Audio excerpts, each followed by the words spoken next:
Hi everyone, welcome to city by super guide. मेरा नाम है आकाश शुक्ला। जैसे कि आप लोग जानते हैं, सीयूटी यूजी 2024 का एग्जामिनेशन शेड्यूल है। 15 मई से आपका एग्जामिनेशन स्टार्ट हो जाएगा और 15 मई को एक एग्जामिनेशन है आपका जनरल टेस्ट का।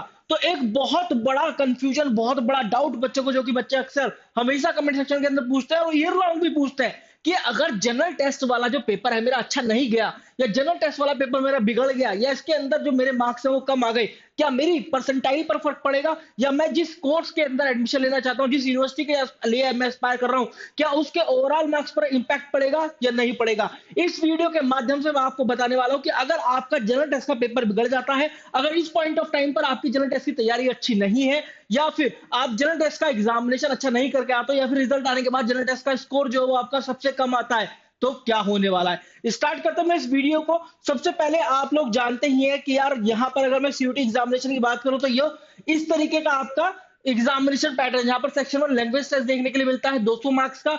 डोमेन जो है ये 200 मार्क्स का है, और जनरल टेस्ट की बात करें तो 250 मार्क्स का है। अगर मैं बात करूं अमूमन, जैसे कि आप देखोगे यूनिवर्सिटी ऑफ दिल्ली के लिए मैक्सिमम कोर्सेज के लिए वहां पर जनरल टेस्ट नहीं है। कोर किस दिन के लिए? बीबीएफआई है, बीएमएस, बीबीई, जो कि आपके मैनेजमेंट वाले प्रोग्राम्स हैं।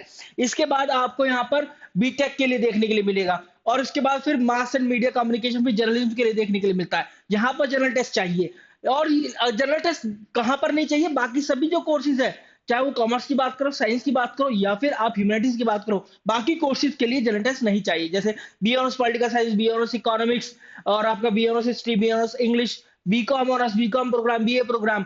तो यहाँ पर ज्यादातर में यही मांगा गया है कि कोई भी एक लैंग्वेज फ्रॉम दी सेक्शन 1, मतलब कितना 200 मार्क्स प्लस 3 कोई भी डोमेन, खासकर वो डोमेन जो कि आप क्लास 12 के अंदर पढ़ रहे हैं, वही आपके सीयूटी एग्जाम में होने चाहिए, वही आप सीयूटी एग्जाम के अंदर अपियर हो। तो इस हिसाब से मैक्सिमम मार्क्स आपका 800 बनता है। मतलब ये तो हो गया आपका कितने का? 600 मार्क्स का। और ये आपका हो गया कितना? 200 मार्क्स का। तो इस हिसाब से मैक्सिमम मार्क्स कितना हो गया? 800।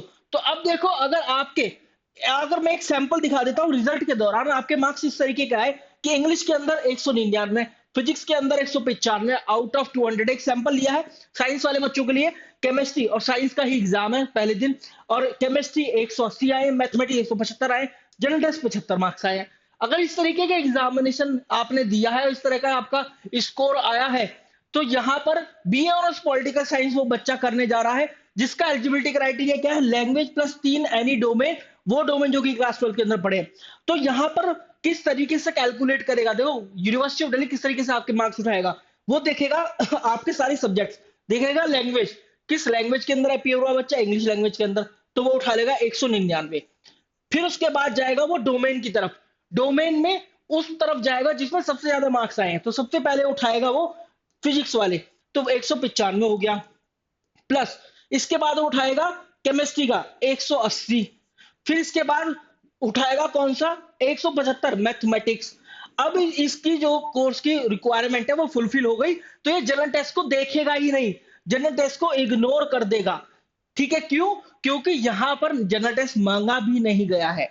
यहाँ जनरल टेस्ट मांगा नहीं गया है, लैंग्वेज प्लस 3 डोमेन, और 3 डोमेन किस तरीके से उठाएगा वो मैंने आपको बता दिया। इन केस अगर यहाँ पर बच्चा फिजिकल एजुकेशन के लिए एस्पायर करता है, या फिजिकल एजुकेशन के लिए अपियर होता, और यहाँ पर फिजिकल एजुकेशन के अंदर उसके मार्क्स 185 आए होते आउट ऑफ 200, तो वो फिर बीए ऑफ पॉलिटिकल साइंस के लिए मैथमेटिक्स को उठाता ही नहीं, फिर वो फिजिकल एजुकेशन को उठाता।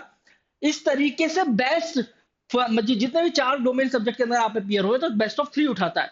और जनरल टेस्ट यहाँ पर उठाएगा नहीं, क्योंकि जनरल टेस्ट यहाँ पर मांगा ही नहीं गया।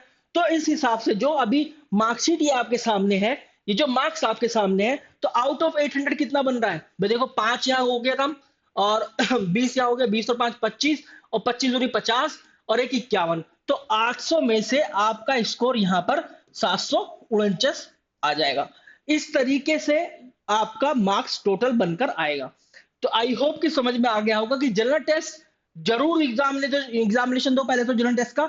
आप जिन कोर्स से कॉलेज के लिए एस्पायर कर रहे हैं वहां पर जनरल टेस्ट की रिक्वायरमेंट नहीं है, तो जनरल टेस्ट का स्कोर उठाएगा ही नहीं, जनरल टेस्ट का मैटर ही नहीं करेगा इसको स्कोर। तो आपके मैक्सिमम स्कोर पर जनरल टेस्ट का कोई भी इंपैक्ट नहीं पड़ेगा। तो यही बात मुझे इस वीडियो के माध्यम से बतानी थी, जो थोड़ा लंबा हो गया वीडियो यही बात बताते बताते, लेकिन हाँ, मैंने कोशिश करी है कि आपको डिटेल्ड में बता सकूं। Wish you very good luck guys, thank you very much for your time. आप लोग Telegram channel CUET by super cat join कर सकते हैं फॉर वेरियस अपडेट, और CUET.by के नाम से हमारा इंस्टाग्राम चैनल भी है। वहां पर आपको अलग ही कहानी दिखाई देगी सीयूटी की, बहुत ही शानदार। Thank you guys.